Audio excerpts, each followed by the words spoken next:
شخصی به نام اریل این ویدیو رو در فضای مجازی آپلود کرده و ادعا میکنه که اتفاقات ماورایی توی خونش میافته، خصوصا اطراف سگ بامزه‌شون بینگو. درها به صورت اسرارآمیزی توی این خونه جابجا میشن و وسایلم روی زمین میافتن و حتی بینگو سگشون به سمت چیزایی که این خانم و شوهرش نمیبینن پاس میکنه. یک روز که اریل و شوهرش داشتن تلویزیون تماشا میکردن، این اتفاق عجیب و اسرارآمیز میافته.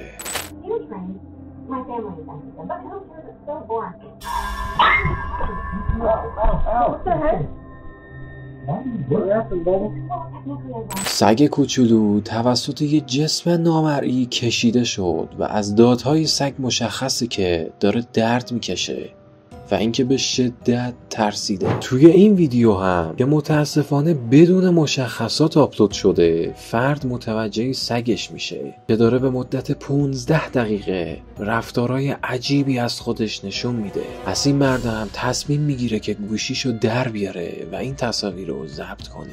Been freaking me out for about 15 minutes. I know, dude. What's going on? What are you seeing? Something's been spooking him. He's jumping around. This dude. I don't know what you're looking at, but when we need to go, you let me know, buddy. What's freaking you out, bub? Okay. Should we go? Yeah? You leave when we gotta go. As soon as you walk out, I'll be right behind you. من یکی که با دیدن این تصاویر مو به تنم سیخ شد.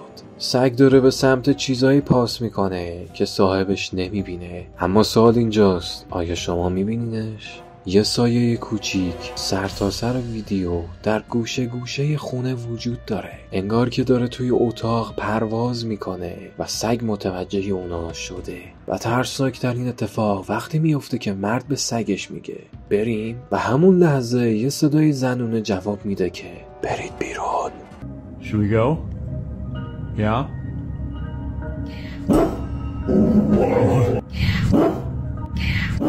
امیدوارم از دیدن این ویدیوهای ترسناک لذت برده باشید. کانال کاپتان وحشت رو برای تماشای ویدیوهای ترسناک روزانه سابسکرایب کنید.